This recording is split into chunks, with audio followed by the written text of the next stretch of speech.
度Sutton咧，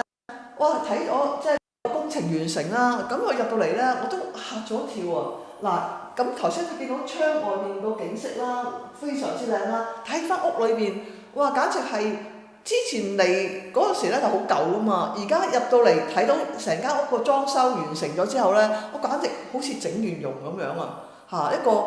整到非常之靚啦，同埋咧，其實呢度你搞咗啲咩嚟嘅？其實係嗱，咁啊先講講啦。今次我哋呢個裝修項目咧，佢嘅地點就係 SM2，咁佢咧就屬於 Sutton Council 嘅。咁之前咧裝修之前咧，其實我哋已經拍過條影片同大家分享過間屋嘅狀態係點樣。咁如果大家有興趣睇下呢間屋裝修之前係點樣咧，歡迎咧碌翻去之前啲片度睇翻佢裝修前嘅狀態係點樣啦。咁我哋今日嚟到咧，因為而家係春天啦，咁啊花又開啊，天氣又非常之好啊，非常之適合我哋嚟睇呢一個收樓嘅影片啦。咁今次咧，大家最期待嘅裝修完成片咧，我今日就先同大家睇咗一層first floor 呢一個3間房加一個 family bathroom 嘅裝修片先嘅。咁啊，大家咧可能喺英國裝修又或者係買樓啊、租樓啊嘅時候咧，經常都面對喂英國嘅樓咧，點解入到去成日都好似凍冰冰咁樣嘅，白晒，又或者係灰暗暗咁樣嘅？嗱，除咗關個陽光事咧，屋入面嘅配色啊、油漆啊都非常之緊要嘅。咁啊，今日咧就同大家睇下啲唔一樣嘅顏色配搭。咁啊，唔知大家咧有冇啲咩意見？歡迎喺留言話俾我哋聽。我哋事不宜遲啦，不如咧成間屋睇咗一次先啦。好啦，咁我哋咧而家睇下呢間主人房先啊。咁啊嚟到呢間主人房，大家第一眼睇最 sharp 嘅一定係呢一排嘅衣櫃。除咗呢一排衣櫃之外咧，就係呢度嘅床頭啦。咁啊有2個床頭櫃啦。除此之外咧，有個半腰高嘅木紋飾板啦。另外呢度仲加多條腰線做收邊。咁其實咧成個呢個飾板咧嚟嘅時候咧，佢一塊塊啦，但係咧全部都係啲死白色嚟嘅。咁一般咧，通常我哋做咧都係白色啦。業主如果冇特別要求嘅話，咁但係白色出嚟嘅效果咧，佢令面再加白色，感覺咧就有啲似廉價出租屋咁嘅感覺。咁但係而家做咗呢一個咧奶茶色啊，亦都係 eggshell 面咧，咁所以成個感覺咧非常之高級。感覺咧就似濃茶加咗花奶咁樣啦，就非常之絲滑同高級。咁啊，再望下呢一個衣櫃，非常之 sharp 啦，3個衣櫃嚟嘅，1、2、3。其實佢嚟嘅時候咧，全部都係一塊塊板，我哋師傅咧就幫佢組裝嵌，然後咧做個收邊。咁其實佢本身係3個獨立嘅衣櫃嚟嘅。咁但係咧，我哋而家組裝完啦，收完邊之後咧，成個感覺咧就非常之高級，就似咩咧？就似嗰啲 tailor-made built-in 嘅衣櫃嚇。咁如果你喺出面咧，如果要做個咁嘅衣櫃咧，應該都唔少錢啦。咁我哋可以打開入面嘅間隔睇下啦。嗱，呢一個係第一組櫃啦。咁啊做咗上下2大格啦，上面攞嚟掛衫啦，下面咧就可能擺一啲箱啊，或者可能係一啲被啊，甚至乎可能床單啊等等咁樣啊。咁理所當然咧就做咗個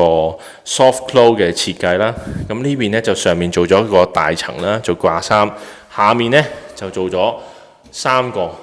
大嘅櫃桶啊，就攞嚟擺下啲濕星嘢啦、首飾啊，可能係襪啊，或者係飾物啊等等啊，甚至乎擺包包都得嘅啊。咁呢度亦都係同嗰邊一樣啦。咁我哋亦都咧同師傅溝通過咧，就啱啱好啊，將呢個床頭櫃同呢個衣櫃門咧個比例 fit 到啱啱好，就唔會開門咧頂住啦。好，咁啊大家可以睇下呢個收邊啦。其實個收邊咧做得非常之好嘅啊。咁因為點解呢？其實如果你喺英國，你要揾師傅咁樣同你去整啊，將3個獨立嘅櫃同你組裝埋一齊，仲要收埋邊，做到好似標煙櫃咁樣呢，非常之唔簡單啊！就等於呢，好似你呢條街度，仲芸眾生，你要揾一間好食嘅 fish and chip， 一啲都唔簡單啊！咁啊，裝修呢，最主要就係睇細節，咁大家可以睇下啦。由門啦、門框、地腳線，連同啱啱所講嘅嗰個床頭嘅飾板啦、腰線啦，做埋同一個色通 tone to tone 啊，成個感覺咧一體啊，而且咧感覺非常之 grand 同埋靚啊！咁再加上咧呢度有個大嘅玻璃窗啦，咁其實呢隻窗咧本身咧，如果有興趣可以睇下之前我哋啱啱裝修之前嘅嗰條影片啦。其實佢本身隻窗咧就係一啲鐵質窗，而且係單層玻璃嚟嘅。咁除咗唔保暖之外咧，個外觀亦都唔係咁靚仔啦。再加上咧，我哋裝埋呢一個比較 classic 嘅英式款嘅 radiator， 成個感覺咧 modern 得嚟咧，不失亦都帶一啲經典嘅嚇。咁好啦，我哋呢一間主人房睇完啦，咁我哋不如咧去睇睇另外一間差唔多 size 細少少嘅房間，但係基本上做嘅嘢咧都係一樣嘅。咁入到嚟呢一間房咧，似曾相識啦，亦都係床頭咧做咗個木紋飾板，兩個床頭櫃同埋做咗一組咧到頂嘅好似 built-in 咁嘅衣櫃啦。咁而呢一個咧亦都係分開兩組嘅衣櫃，幫佢拍埋一齊組裝。然之後收邊成個感覺亦都非常高級霸氣亦都好實用啦，擺到好多嘢咁咧，其實呢一間屋入面咧，樓上呢一層所有嘅電啦、燈啦、水啦，全部都重新做過，重新拉水拉電啦，跟住批檔油漆，地下亦都係重新鋪設過嘅。咁地下咧，我哋做咗一個工字形嘅鋪法啦，佢係對縫嘅。佢係對縫嘅，每隔一行咧就對縫嘅，咁所以出嚟嘅效果咧都非常之靚啦、工整啦，而且佢嘅配色咧亦都係啲大地色係淡色、米色為主嘅成個空間感覺咧睇落去咧就越一致同埋越靚。咁好啦，咁我哋嚟到睇埋最後一間呢一間細房，所謂嘅細房啦，但係一啲都唔細啊！咁呢一間房咧有一個好大無敵嘅玻璃窗啦，咁望翻前面自己 driveway 啦咁呢邊咧其實就可以擺床啦，然之後側邊呢度咧仲有一個隱藏位置咧，我哋做咗個按彈式嘅門啦，然之後入面咧就可以攞嚟做衣櫃啊，或者甚至乎可能擺放下啲雜物啊，咁樣都非常之唔錯嘅。咁好啦，咁我哋咧呢間房睇完咧，嚟到咧呢一層我最中意地方就係呢個 family bathroom 啊。咁呢個 family bathroom 咧，佢特色嘅地方咧就係呢一個英式嘅花紋地磚，咁呢個非常之 classic 啦。咁個花紋咧，你大家睇到其實佢咧係一整塊瓷磚。佢已經本身入面有花紋㗎啦，咁而且咧我哋做咗一個圍邊啦，咁但係咧呢一個嘅鋪設方法咧就非常之考究師傅嘅手工啊。首先第一啦，因為佢呢一個圍邊咧就並唔係呢條邊，然之後去到邊角呢度位置咧就做一個45度斜 cut， 跟住就連埋過去就唔係嘅。咁佢呢個轉彎位咧，佢有一塊獨立嘅瓷磚嘅。咁呢一個獨立嘅瓷磚，佢只能夠90度角，90度角，佢得4個方向嘅啫所以咧呢一個要求環境嘅空間咧非常之平靜啦，而且非常之考究師傅嘅手工因為咧唔係每一個地方咧都可以鋪設一個完整嘅瓷磚噶嘛，尤其是呢個位置。咁我哋做完圍邊之後咧，呢塊咧係一個完整嘅瓷磚，側邊呢一塊咧就係我哋 cut 過嘅一塊瓷磚我哋就利用呢個空間咧，我哋外面圍咗邊，入面咧就用瓷磚去遷就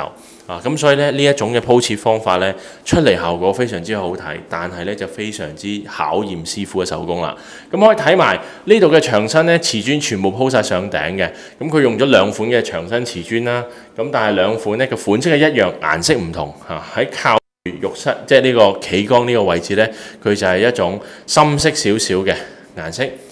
有少少偏向啡色嘅，咁佢側邊咧就有少少米黃色嘅，就同佢啱啱牆身嘅顏色咧就相類近咁呢度咧安裝咗一個浴屏啦，做咗一個淋浴啦。呢一個淋浴嘅底盤咧，佢就係一個一體式嘅底盤嚟嘅，咁自態平水啦，咁斜水去嗰度去水位咁另外咧就係呢度做咗個鏡櫃啦、星盤啦，同埋做咗個儲物空間，攞嚟擺放下一啲可能洗頭水啊、沖涼液啊，甚至乎可能廁紙啊等等嘅，都非常之方便。咁呢個鏡櫃咧，佢就唔係櫃嚟嘅，佢只不過係一個 LED智能鏡咁佢咧除咗可以睇而家現時嘅溫度之外咧，仲可以睇而家嘅時間12:47咁仲有燈啦，同埋有 heating 嘅功能。咁 heating 功能咧就唔係諗住攞佢嚟將呢個空間變暖唔係暖爐佢咧就純粹for咩咧？你沖完涼好多水蒸氣黐晒喺塊鏡度睇唔到，咁我哋呢個時候就開着呢個 heating 嘅功能咧，就可以將嗰啲霧氣散走另外亦都自帶藍牙功能，咁佢等於就係一個音箱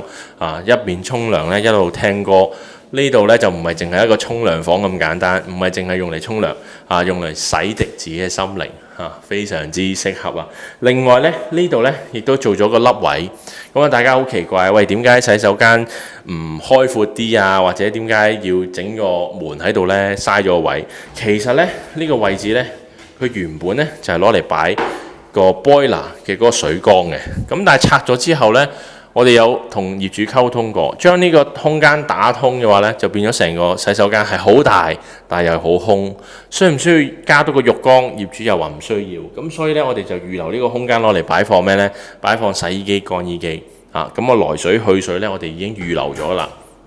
好啦，咁啊其實呢，呢度全層呢，大家亦都參觀咗一次啦。唔知大家對於今次呢個裝修佢嘅風格啦，無論佢係顏色配搭啊，或者佢嘅裝修風格，唔知大家有冇咩意見？歡迎留言話俾我哋聽。咁我哋之後呢，會再同大家睇一睇樓下嘅裝修。樓下呢，就客廳、飯廳，仲有一個套房 ，extension 有6米，另外仲有一個新嘅廚房。咁啊，如果大家呢想睇下樓下嘅裝修會裝成點呢，就記得留意我哋之後嘅影片啦。下次再見，拜拜。我哋喺倫敦、曼城、利物浦、伯明翰提供全面嘅物業管理服務，亦都有幫助海外嘅投資者喺英國置業。如果有興趣嘅話，歡迎你 WhatsApp 或者係上我哋嘅網站，或者係電郵我哋去了解更多嘅資訊。